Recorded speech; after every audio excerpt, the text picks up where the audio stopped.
Welcome to Presha law tutorial. Hello learners, कैसे हैं आप? आई होप आप अच्छे होंगे और अपनी स्टडी कर रहे होंगे। जैसे कि हमारी लेक्चर सीरीज़ चल रही है drafting, pleading and conveyance subject पर, और लास्ट टॉपिक में हमने application under section 5 of limitation act को पढ़ा था, जिसमें हमने कंडोनेशन ऑफ डिले के बारे में जो भी स्ट्रक्चर और जो भी कॉन्सेप्ट था उसको पढ़ा था। देन आज हम application for setting N x parte degree के बारे में पढ़ेंगे। Application for setting N x parte degree. X parte degree को सेटिंग असाइड मतलब रद्द करने के लिए एप्लीकेशन तब फाइल किया जाता है जब कोई पार्टी आमतौर पर डिफेंडेंट प्रोसीडिंग के ड्यूरिंग कोर्ट के सामने अपीयर नहीं हो पाता है, जिसके रिजल्ट में कोर्ट एक्स पार्टे डिग्री मतलब डिफेंडेंट की एब्सेंस में दिया गया जजमेंट पास करती है। यह एप्लीकेशन सीपीसी 1908 के ऑर्डर 9 के रूल 13 के अंडर किया जाता है, जो कोर्ट को ऐसी डिग्री को सेट असाइड मतलब रद्द करने को अलाउ करता है यदि पार्टी यह प्रूव कर सकती है कि उन्हें सफिशिएंट कॉज से अपीयर होने से रोका गया था। यह एप्लीकेशन सीपीसी 1908 के ऑर्डर 9 रूल 13 के अंडर किया जाता है, जो कोर्ट को ऐसी डिग्री को सेट असाइड मतलब रद्द करने को अलाउ करता है यदि पार्टी यह प्रूव कर सकता है कि उन्हें सफिशिएंट कॉज से अपीयर होने से रोका गया था। तो इसके अंदर हम प्रोसीजर, की कंसिडरेशन एंड एप्लीकेशन के सैम्पल फॉर्मेट का डिटेल्ड एक्सप्लेनेशन पढ़ेंगे। सीपीसी ऑर्डर 9 रूल 13 के बारे में इसमें दिया है, जिसमें फर्स्ट हम पढ़ेंगे टेक्स्ट ऑफ ऑर्डर 9 रूल 13 को, जिसमें setting aside ex parte degree को एक्सप्लेन किया है। किसी भी केस में जिसमें किसी डिफेंडेंट के अगेंस्ट एक्स पार्टे डिग्री पास की जाती है, वह उस कोर्ट में डिग्री को रद्द करने के लिए एप्लीकेशन दे सकता है जिसके द्वारा डिग्री पास की गई थी, और यदि वह कोर्ट को सेटिस्फाई करता है कि समन ड्यूली सर्व नहीं किया गया था जब स्यूट की हियरिंग के लिए बुलाया गया था, तो उसे किसी सफिशिएंट कॉज से अपीयर होने से रोका गया था, तो कोर्ट उसके अगेंस्ट डिग्री को रद्द करने का ऑर्डर मतलब सेट असाइड करने का ऑर्डर देगा, जिसमें लागत मतलब कॉस्ट, कोर्ट में पेमेंट या अदरवाइज जैसी शर्तें हों, जैसे कोर्ट सही समझे। देन नेक्स्ट आता है की points. Defendant x parte degree को सेट असाइड मतलब रद्द करने के लिए कोर्ट में अप्लाई कर सकता है, और डिफेंडेंट को नॉन अपीयरेंस के लिए सफिशिएंट कॉज प्रूव करना होगा और यह दिखाना होगा कि समन ड्यूली सर्व नहीं हुआ था। सफिशिएंट कॉज के इलनेस और लैक ऑफ नोटिस मतलब नोटिस की कमी, एक्सीडेंट या एनी अदर रीजनेबल जस्टिफिकेशन इसमें इंक्लूड हो सकता है। देन उसके बाद एक्स पार्टे डिग्री के डेट ऑफ नॉलेज मतलब नॉलेज जब उसे नॉलेज मिली उसकी डेट से 30 डे के अंदर अप्लाई किया जाना चाहिए। देन नेक्स्ट हम बात करेंगे grounds for setting aside ex parte degree. इसमें फर्स्ट आता है समन नॉट ड्यूली सर्व्ड। तो डिफेंडेंट यह आर्ग्यूमेंट दे सकता है कि उन्हें समन ठीक से नहीं दिया गया था और वे प्रोसीडिंग से अनअवेयर थे। देन नेक्स्ट इसमें हम बात करेंगे sufficient cause for non appearance की। तो इसके अंदर डिफेंडेंट यह क्लेम कर सकता है कि शेड्यूल्ड डेट पर कोर्ट में अपीयर न होने के लिए उनके पास जेन्युइन रीज़न या सफिशिएंट कॉज था, जिसमें ये पॉइंट्स इंक्लूड होते हैं। पहला इसमें आता है इलनेस, देन दूसरे में आता है इसका travel and being out of station मतलब अगर डिफेंडेंट जो है वो आउट ऑफ स्टेशन होता है, एक्सीडेंट या नेचुरल कैलेमिटीज़ या फिर मिसकम्युनिकेशन मिसअंडरस्टैंडिंग होता है कोर्ट डेट को लेकर, या डेथ या सीरियस इलनेस हो जाती है क्लोज फैमिली मेम्बर में, या फिर लीगल रिप्रेजेंटेटिव रिलेटेड इश्यूज होते हैं जैसे absence of lawyer.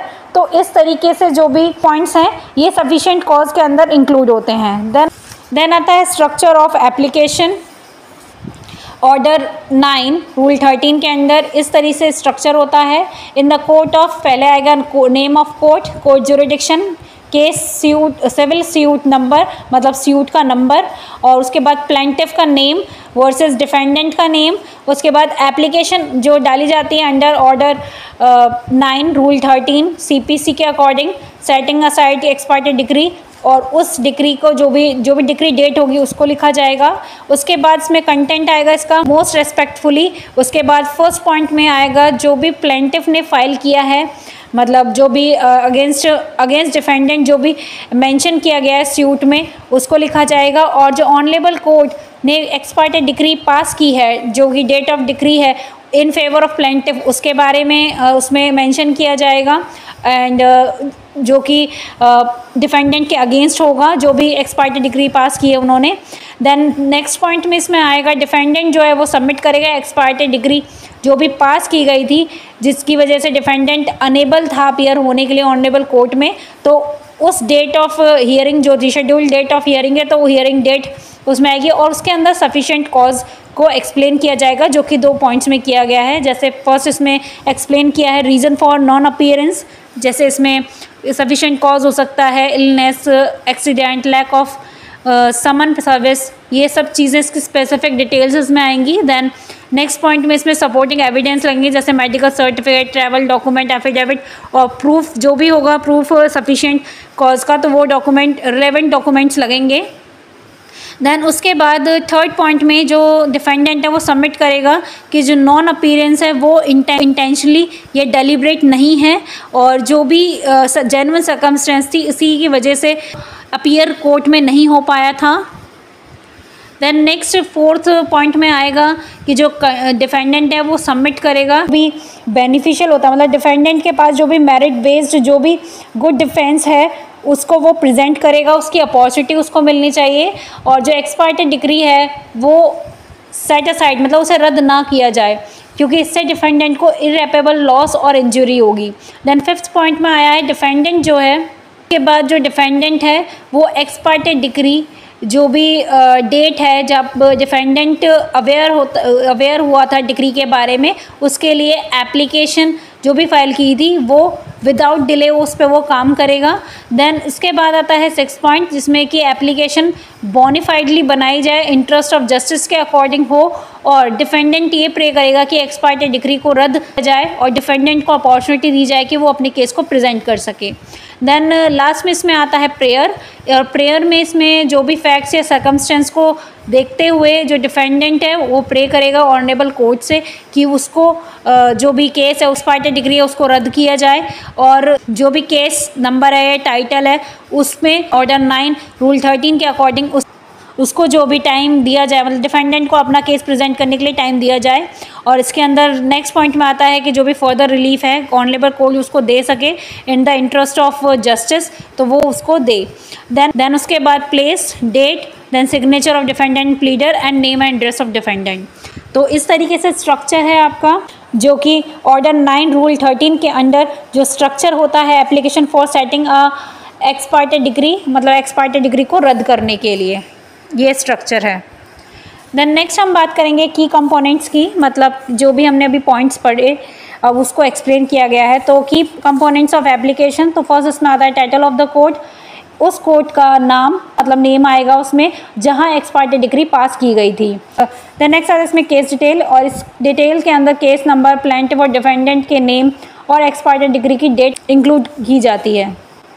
Then next आता है इसमें ground for non appearance, defendant को नॉन अपीयरेंस का रीज़न बताना चाहिए, जैसे कि इलनेस, एक्सीडेंट और lack of proper service of summon, clearly detailed और क्लियर रूप से बताया जाना चाहिए। देन नेक्स्ट आता है सफिशिएंट कॉज, एप्लीकेशन में सफिशिएंट कॉज का एग्जिस्टेंस स्टैब्लिश होना चाहिए जिसकी वजह से डिफेंडेंट जो है वो कोर्ट में अपीयर नहीं हुआ था। देन नेक्स्ट आता है गुड केस ऑन मेरिट, मतलब अक्सर ये मेंशन करना बेनिफिशियल होता है कि डिफेंडेंट के पास मेरिट के बेस पर गुड डिफेंस है और उन्हें अपना केस प्रेजेंट करने और अपॉर्चुनिटी दिया जाना चाहिए। देन लास्ट इसमें आता है प्रेयर क्लॉज, प्रेयर क्लॉज में कोर्ट से एक्स पार्टे डिग्री को अलग रखने और डिफेंडेंट को अपना डिफेंस प्रेजेंट करने अलाउ करने का रिक्वेस्ट किया जाना चाहिए। देन नेक्स्ट आता है इसमें सपोर्टिंग डॉक्यूमेंट्स, तो एप्लीकेशन के साथ सपोर्टिंग डॉक्यूमेंट्स भी हो सकते हैं, जैसे मेडिकल सर्टिफिकेट अगर रीज़न नॉन अपीयरेंस का इलनेस है तो। देन नेक्स्ट आता है इसमें ट्रैवल डॉक्यूमेंट, अगर डिफेंडेंट आउट ऑफ टाउन है तो उसको रिलेवेंट डॉक्यूमेंट भी दिखाना होगा। देन इसके बाद आता है एफिडेविट, डिफेंडेंट या विटनेस की ओर से नॉन अपीयरेंस का रीज़न बताते हुए एक एफिडेविट भी इसमें सपोर्टिंग डॉक्यूमेंट के रूप में लगाया जाता है। देन इसमें नेक्स्ट आता है प्रोसेस, सो फर्स्ट प्रोसेस है फाइलिंग द एप्लीकेशन, एप्लीकेशन उसी कोर्ट के सामने फाइल किया जाता है जिसने एक्स पार्टी डिग्री पास की थी। देन नेक्स्ट इसमें आता है हियरिंग, एप्लीकेशन फाइल होने के बाद कोर्ट हियरिंग का शेड्यूल करेगा या जो भी समय था उसे प्रिस्क्राइब करेगा। एप्लीकेंट मतलब डिफेंडेंट और अपोजिट पार्टी मतलब प्लेंटिफ दोनों को अपनी आर्ग्यूमेंट्स प्रेजेंट करने की अपॉर्चुनिटी मिलेगी।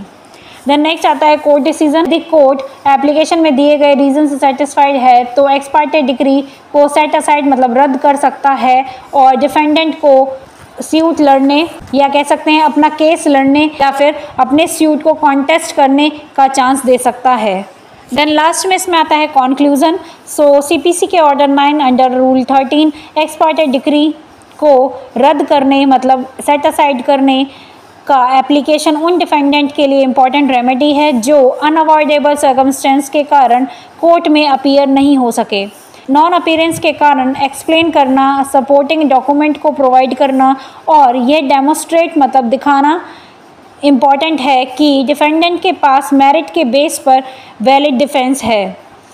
सक्सेसफुल होने पर कोर्ट डिग्री को रद्द सेट असाइड कर देगा और डिफेंडेंट को केस का डिफेंस करने को अलाउ करेगा। सो ये एक रेमेडी है डिफेंडेंट के लिए। सो आज हमारा टॉपिक जो है वो यहीं कंप्लीट होता है। अब हम मिलते हैं नेक्स्ट टॉपिक में जिसके अंदर हम रिट पेटिशन को पढ़ेंगे। सो तब तक के लिए thank you for watching my videos. For more videos watch, study, like and subscribe my channel.